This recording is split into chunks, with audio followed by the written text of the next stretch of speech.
Can you please tell me why Asian people hate Black Americans so much? Here, I think the quick answer is that Asian Americans are given white privilege, especially the Asian Americans who fit the model minority stereotype. The quid pro quo for receiving that privilege is upholding white supremacy culture, which means being anti-Black. I was talking with somebody last night who was pointing out that the Civil Rights Amendment was passed in 1964. But also in the 1960s, the United States opened the door to Asian immigration. So now you have an influx of racial minorities who knew nothing about the history of white violence against Black people, knew nothing about the Black civil rights movement. So they arrived with civil rights, not understanding how that came to be. And also, it effectively erased the United States' own anti-Asian history because Asian Americans came in not necessarily knowing about the Chinese Exclusion Act or the internment of Japanese Americans in the United States during World War II. And I think that Asian Americans are used as a buffer between the Black community and the white community because in the 1960s, there was almost a racial reckoning. The white power structure almost had to face accountability for the history of violence against Black people. But instead, Asian Americans were inserted and were pit against each other so that we're always up against each other and that basically like white supremacy escapes accountability. And the example that I think of that sort of started like the root of a lot of tension is Asian Americans were buying into the negative media stereotypes of Black people. And then in the events that led up to what became known as the LA riots, the LAPD kettled protests away from wealthy white neighborhoods and into Koreatown, and then they left. And we know how that played out. So again, the two communities being pitted against each other and away from the white power structure. And obviously the model minority myth is used to oppress the Black community. And there's so much here. I will be getting more into it, but I feel like that's the quickest answer that I can give that gets a little bit into the history. And I'm really curious to know what the Black community and Asian Americans feel about this. But please be patient with me. Thank you. This may be the most important thing that I ever say. Asian Americans did not crack the code. It is that Asian Americans are white supremacy's favorite cipher where it comes to writing the fiction that white supremacy doesn't exist. I'm sorry, but let's have some context. Context matters. You see, what really stands out to me is that she's not trying to hide or sugarcoat anything. She's just going straight to the point. I mean, she's openly saying that many Asian Americans have benefited from a system that rewards people for fitting into the so-called, model minority image, and that part of the system has encouraged the anti-Black attitudes instead of solidarity. Now, whether you agree with whatever she's saying or every point she's making, it's all okay. Yeah, we are not forced to believe everything, but I think the huge admission to hear from this Asian woman herself is something so remarkable. But she's only getting started. There are more she's saying. Next, she's going to explain why the Asian success narrative isn't as simple as many people think, why she says it's being used to divide communities, and then she will tackle the Lee Chow case. Trust me, you're gonna love it, the way she breaks it down. Most Asians will never say it this way. She's also talking about, the boycotts and the stop AAPI, hate debate. And trust me, you will want to hear her full explanation before you make up your mind. Otherwise, let's dive into this and I'll see you at the end. If this is your first time to, come to this channel, we talk about these things, things that really matter. Anyway, I wish you all the best. See you at the end. Asian Americans do have the highest median household income by race in the United States, and we also have the highest wealth gap, with the highest income Asian Americans earning approximately 11 times as much as the lowest income Asian Americans. Also, Asian Americans are not the highest earners in the United States. Those individuals are white people. The logic being exercised here would be as if I took Jeff Bezos' household income and the household income of an unhoused person and used it to prove that the unhoused person has no problems because their median household income is billionaire. But the short answer to this is the Asian ethnicities that earn the most in the United States correspond to the Asian ethnicities that receive the vast majority of H-1B visas. In case your next question was, if the United States engages in so much white supremacy, why does it provide so much opportunity to immigrants in the form of H-1B visas? And it's because employers can pay employees who receive H-1B visas less than they would have to pay their non-immigrant counterparts. So it allows employers to gain access to highly skilled employees. And for the most part, immigrants who receive H-1B visas are able to earn more in the United States than they may be able to earn in their countries of origin, even if they're being paid less than their non-immigrant counterparts. Another reason why the United States does this is exactly to get people like you to ask this question. If Asian Americans seem to be doing well in the United States, that would indicate that white supremacy doesn't exist. The negative implication is if Black, Brown, Indigenous, and other people of color are not able to do as well as Asian Americans, the problem must not be white supremacy, the problem must be cultural to those demographics. However, if you look at Asian Americans who came to the United States not through high selectivity policies like H-1B visas and student visas, it becomes apparent that they do struggle with lack of equitable access to resources, and for them that has harmful outcomes very similar to the outcomes experienced by Black, Brown, Indigenous, and other people of color. Watching so many Asian Americans show their entire anti-Black backside in videos and comment sections regarding the acquittal of Rick Chow and the call to boycott Asian businesses, and now the cross burning in Chicago, has been a masterclass in how racism is narcissistic abuse, because so many ricecrackers are out here yelling and screaming as though Black people somehow did something to us when all they want is to be left alone. So first of all, Rick Chow was acquitted. I don't know how anybody with a shred of intellectual honesty or morals can be at peace with that, but Rick Chow was acquitted. So for you to be making videos or going into Black people's comment sections arguing as if they're the problem and you're somehow the victim because you feel unpopular in this moment because Rick Chow was acquitted is narcissism at best and malicious hatred at worst. As for the boycotts, Asian Americans are not entitled to Black people's money, plain and simple. Business 101, provide quality goods, quality service, and treat your customers with respect. But if you've made a habit of providing subpar goods and subpar service and disrespecting your customers, rest assured, your business is not being judged on the basis of one Rick Chow. Your business is being judged for what it is. If you go into a Black neighborhood and open a business, and you've made a habit of treating Black customers like they're the problem, pitching a fit and playing victim when your Black customers say, "We won't be bothering you anymore," is narcissistic abuse. And finally, the cross burning.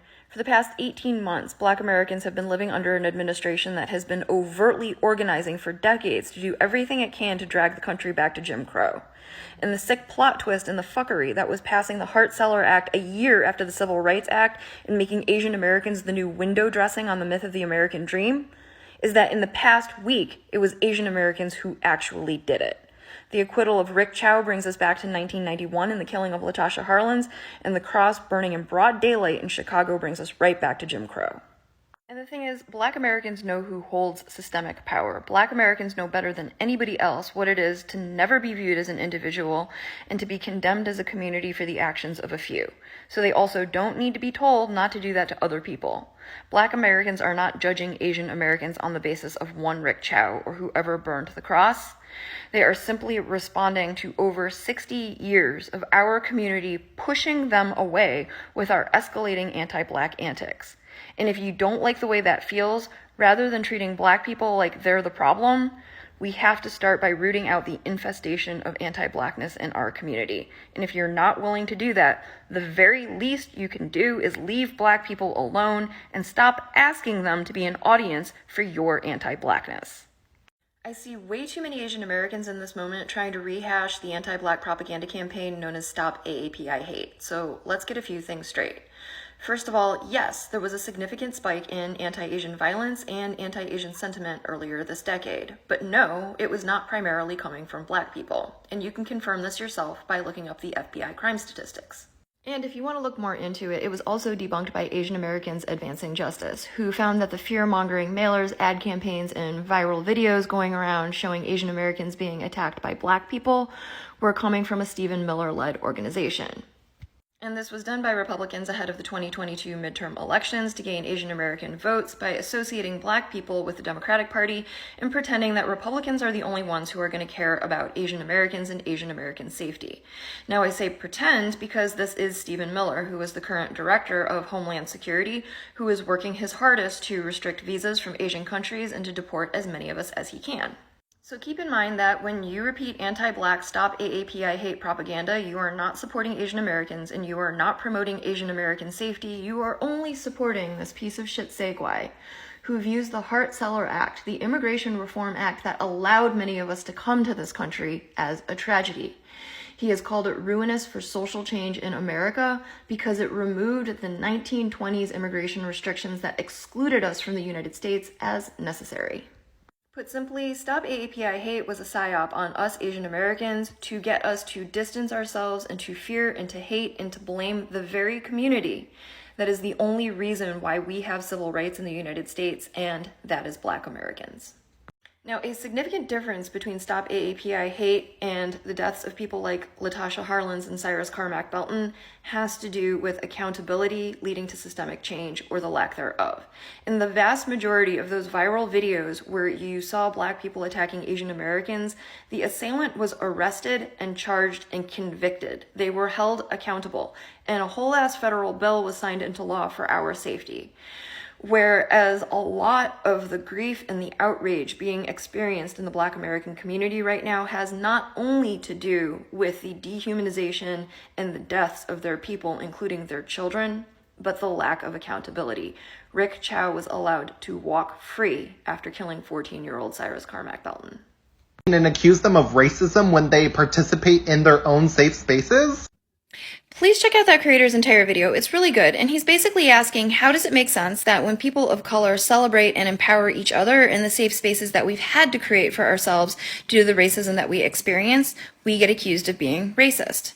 And I think it's important to keep in mind that when people of color are marginalized through racism, it's not expected that we create our own safe spaces in which we celebrate and empower one another, because racism is narcissistic abuse.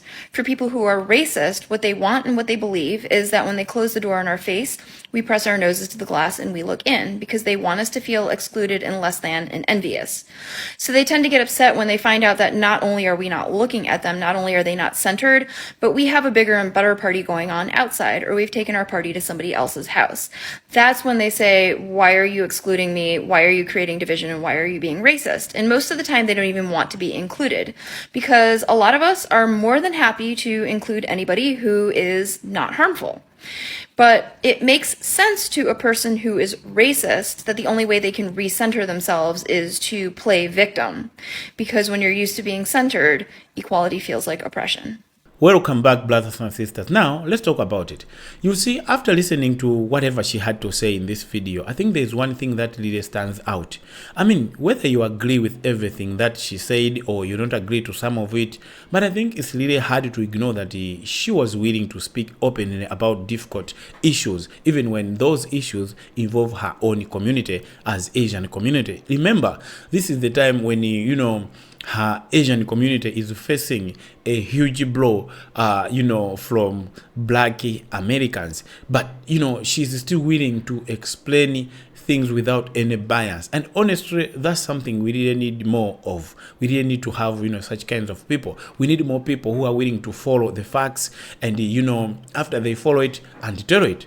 We need people who can ask hard questions and share information without worrying about whose side it helps. Because at the end of the day, the truth should never belong to one race. It should never belong to one community, one nation, one group of people, or, one political group. If the information is accurate, if it helps people understand each other better, then it deserves to be heard. It deserves to be, it deserves to reach everyone. So that's exactly why so many people have been responding positively to what she shared. In fact, one Black woman left this comment, and I think it perfectly sums up how many people are feeling about how she sends these messages, how she explains them. Here's the comment. It reads, I appreciate how you break all this down. Please continue doing this work. It's really needed. Folks need to be educated. I think, yeah, that says a lot. It shows that, people appreciate honesty, especially when somebody is willing to have an uncomfortable conversation instead of avoiding them. And if more people approach these discussions with that same mindset, maybe, just maybe, we would spend less time arguing and more time understanding one another. Because she's an Asian woman, but she's not caring that, whether her fellow family people or her community members will hate her. She's just going straight to the point. Now, before we wrap up this, wrapping up everything, let's look at the biggest themes she really focused on throughout this video. What exactly are the messages? Number one, she argues that the model minority stereotypes has been used to create that sort of division instead of encouraging solidarity between community. We may be talking about between black community and the Asian community, or between black community and the white community, or among these three. Number two, she's saying that the history matters, and that understanding how immigration, how civil rights movements, and how racial policies developed, is something that helps explain many of today's tensions. Because if you don't really understand how some things began, how other people had to fight in order for the peace you have today to be there, you may end up, arguing with those people who gave you freedom. It is historically known that black people had to, fight battles that ended up, bringing some freedom. And Asians are also enjoying the freedom, the fruits of the battles of black people. But look, since they don't understand the history, that's why they are doing this. We don't know. Maybe they do this deliberately. They know, but but that's it. Okay, so it's always good to understand what history carries. Number three, she repeatedly calls for accountability, saying communities should confront anti-black attitudes instead of denying that they exist. It's always good to deny, to accept. When you are sick and you don't accept that you are sick, you can die with that disease, you can die with that sickness. But you need to admit, I'm sick, and then you go and seek medical help. Because everything begins with admitting, okay? It begins with admitting that, I have this issue. Please help me out. So there is that thing that, Asians must admit that they have this anti-black, attitudes within their community. Number four, she challenges the popular narratives, that surround Asian success. She was arguing that, economic statistics don't tell the complete, story. Okay, it's not complete. The story it tells is not really full. It's not, like whole of it. And that the immigration policies have shaped, many outcomes. And finally, number five, she also encourages that people, she encourages people to question, like political messaging. How politicians send their messages, how they do their policies. People must be willing to question that, and also be willing to question, media narratives and stereotypes that many people have against each other, especially maybe against black people, while reminding viewers that honest conversations are necessary if communities truly want to move forward together to make a better future that can benefit everyone. And as always, I would love to know what you think down in the comments below. Share your thoughts respectively in the comments. Let's keep the conversation thoughtful and honest, and moreover, productive. I don't know what your take is concerning this. I would love to know. If this is your first time, please subscribe, and if you found something valuable in this video, please don't forget to like. Otherwise, I'll see you next time, and I'm proud of you.